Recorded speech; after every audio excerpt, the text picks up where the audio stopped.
کچھ لوگوں کے ذہن میں ہوتا ہے کہ میں نے اوفینڈ کرنا ہے، اور ان کے لیے بھی اللہ نے بندے رکھے ہوئے ہیں اوفینڈ کرنے والے، جو اوفینڈ کرنا چاہتے ہیں تو ان کے لیے بھی لوگ موجود ہیں جو کہ ان کو جوابی طور پر اوفینڈ کریں۔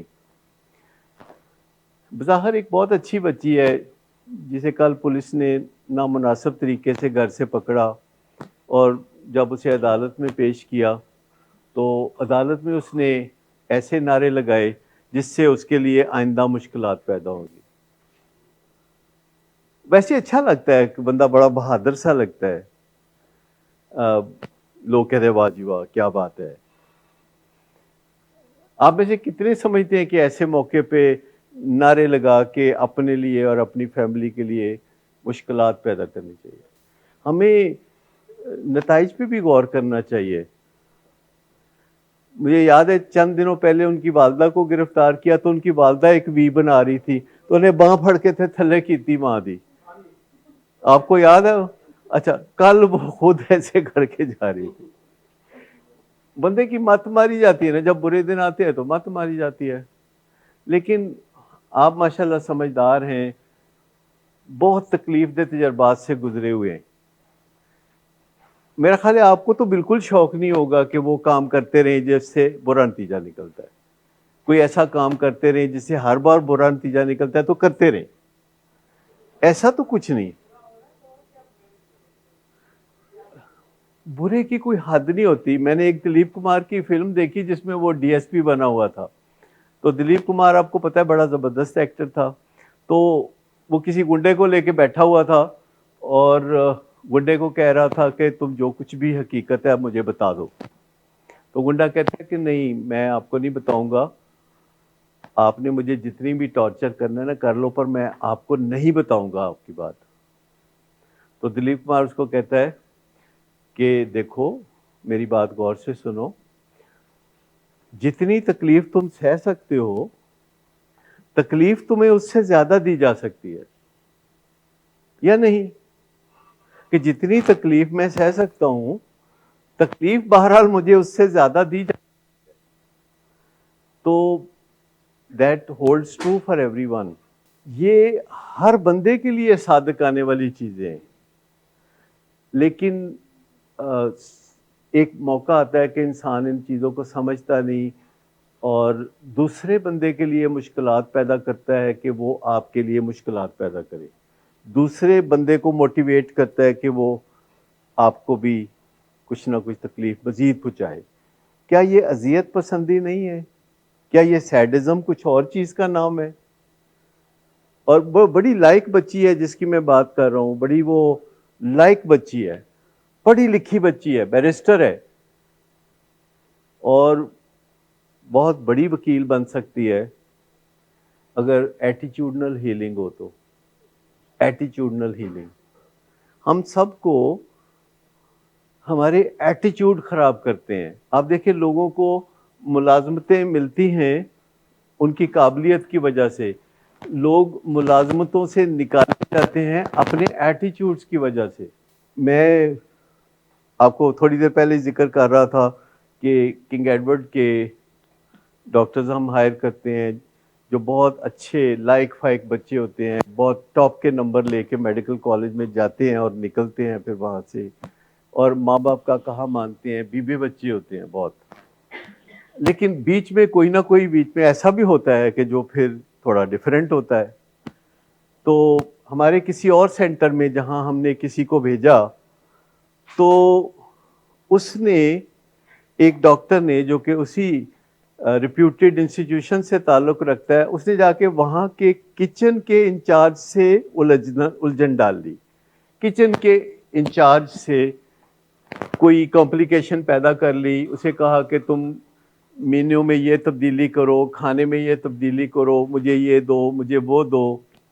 اور وہ کچن انچارج جو ہے وہ پچھلے 15 سال سے ولنگ ویز میں کام کر رہا ہے، وہ اپنے خمار میں تھا کہ میں سینئر، اس نے کہا کہ نہیں، کچن میں میری اجازت کے بغیر پرندہ بھی پر نہیں مار سکتا۔ ان کی تھوڑی سی چپکلش چل رہی تھی اور ڈاکٹر صاحب کا خیال تھا کہ میں تو ڈاکٹر ہوں تو میرا تو انٹائٹلمنٹ ہے کہ میں اپنی مرضی کروں. تو دونوں کے درمیان کچھ نہ کچھ مسائل تھے. تو انہوں نے باقی ڈاکٹرز کو ساتھ ملا کے کہا کہ ڈاکٹر صاحب سے بات کرتے ہیں, ٹریڈ یونینس ہی بنا کے مجھ سے بات کرنا چاہیے. تو میں نے کہا کہ دیکھیں, اگر آپ 2+2 کہنا چاہتے ہیں تو ایک بندہ بھی کہے گا تو میں مان لوں گا, اور اگر آپ 2+2 5 کہنا چاہتے ہیں تو 10 بندے بھی ہوں تو میں نہیں مانوں گا. تو پھر میں نے انہیں کہا کہ اچھا آپ ایسا کریں کہ لاہور آئیں, مجھ سے آ کے ملے. لاہور آ کے تو جب وہ مجھ سے ملے تو میں نے کہا اچھا مجھے اپنی سائڈ کی کہانی سنا دیں. تو انہوں نے کہا کہ دیکھیں مجھے اصل میں وہاں گیا تو میرا پیٹ خراب ہو گیا. تو پہلے میں نے نیسلے کا پانی پینا شروع کیا تو پیٹ ٹھیک نہیں ہوا. تو پھر میں نے گورمے کا پانی پیا تو پیٹ ٹھیک نہیں ہوا. پھر میں نے ٹھنڈا ٹھار پانی پیا تو پیٹ ٹھیک. اس طرح کی سٹوری شروع کی. اور وہ کہنے لگے کہ میں کھانا کھاتا ہوں تو فوراً مجھے واش روم جانا پڑتا ہے. تو وہاں مجھے یہ مشکلات تھیں. تو میں نے کہا کہ آپ کو IBS لگتا ہے, اریٹیبل باول سنڈروم. کہتا ہے وہ تو مجھے پہلے تھا, اب وہ تو ٹھیک ہے, لیکن مجھے یوں ہوتا ہے. تو میں نے کہا وہ ٹھیک نہیں ہوا, وہ چل رہا ہے. کہتے ہیں لیکن وہاں کا جو کوک ہے وہ ایکچولی میرے کھانے میں نا سوڈا ملا دیتا ہے. میں نے کہا تمہیں کیسے پتا چلا؟ کہتے ہیں میں نے اپنی آنکھوں سے دیکھا ہے اس کو کئی دفعہ ایسے کرتے ہوئے. میں کہا عجیب کوک ہے, پہلے تمہیں بلاتا ہے کہ تم دیکھو تو میں سوڈا ڈالتا ہوں. میں کہا نہیں, اس کو پیرانویا کہتے ہیں. پھر وہ کہنے لگا کہ میری تو صحت برباد ہو گئی وہاں جا کے. تو میں نے دیکھا میرے سامنے ایک باڈی بلڈر بندہ بیٹھا ہوا ہے. میں کہا یار صحت تو تمہاری بہت اچھی ہے, تو تم تو باڈی بلڈر ہو.